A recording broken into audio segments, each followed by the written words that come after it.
यह कहानी शिववन नामक एक रहस्यमयी जंगल की है।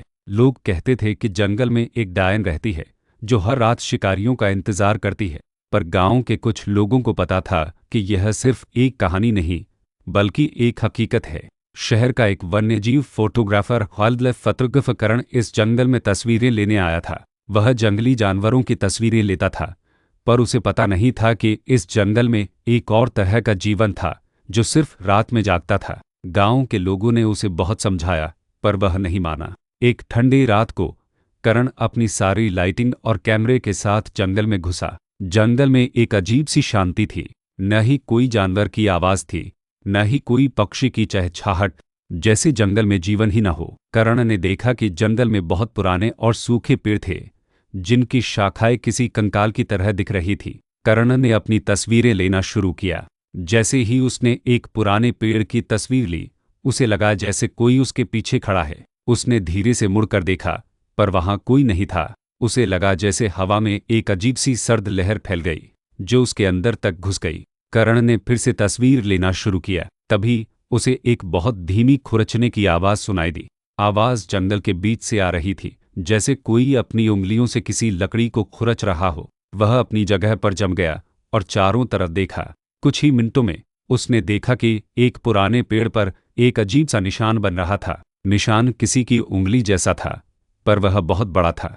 करण की रूह कांप उठी। उसने तुरंत अपनी टॉर्च निकाली और उस निशान पर रोशनी डाली। निशान धीरे धीरे लाल हो रहा था, जैसे खून से बना हो। तभी उसे एक बहुत ही धीमी, दर्द भरी आवाज सुनाई दी। यहां से मत जाओ, आवाज ने फुसफुसाते हुए कहा। करण डर गया। उसने पूछा, तुम कौन हो? मैं इस जंगल की आत्मा हूं, आवाज ने कहा। मेरा नाम रागिनी है। तुम्हारे साथ क्या हुआ है? करण ने पूछा। एक बहुत पुरानी कहानी है, रागिनी ने एक गहरी आह भरी। मैं इस जंगल में एक साधु की बेटी थी। मेरे पिताजी बहुत अच्छे इंसान थे और वे इस जंगल में जानवरों की सेवा करते थे। एक दिन एक क्रूर राजा आया। वह बहुत लालची था और वह चाहता था कि मेरे पिताजी उसे इस जंगल के रहस्य बताए, पर उन्होंने मना कर दिया। गुस्से में उसने मेरे पिताजी को मार दिया और मेरी आत्मा को इस जंगल में कैद कर दिया। रागिनी ने बताया कि राजा ने उस जंगल को श्राप दिया कि जो कोई भी इस जंगल में आएगा उसकी आत्मा भी वहीं कैद हो जाएगी। मेरी आत्मा को शांति नहीं मिली है, रागिनी ने धीमी आवाज में कहा। अगर तुम मेरे पिताजी की कहानी को पूरा कर सको तो मेरी आत्मा को शांति मिल जाएगी। करण की रूह कांप उठी। उसे अब सब कुछ समझ में आ गया था। जंगल में कोई डायन नहीं थी, बल्कि एक आत्मा थी जो अपनी कहानी को पूरा करना चाहती थी। मैं तुम्हारी मदद कर सकता हूँ, करण ने कहा। हाँ, रागिनी ने कहा, अगर तुम मेरे पिताजी की अधूरी किताब को पूरा कर सको। करण ने उस किताब के बारे में पूछा।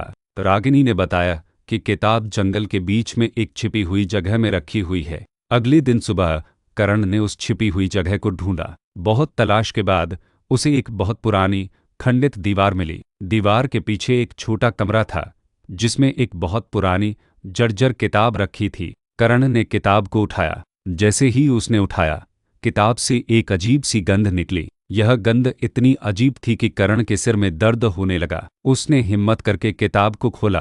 किताब में सिर्फ कुछ पन्ने थे और बाकी के पन्ने खाली थे। करण ने किताब को पढ़ना शुरू किया। किताब में करण को साधु की कहानी के बारे में पता चला।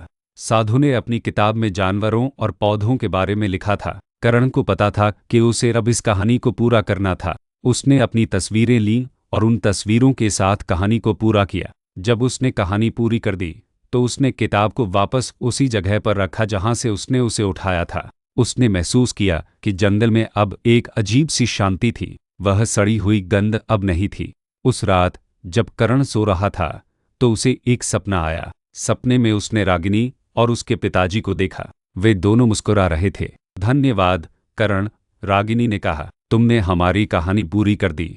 रागिनी ने एक जादुई मंत्र पढ़ा और हवा में एक अजीब सी चमक फैल गई। करण ने देखा कि जंगल अब हरा भरा हो गया था और उसमें जानवर और पक्षी वापस आ गए थे।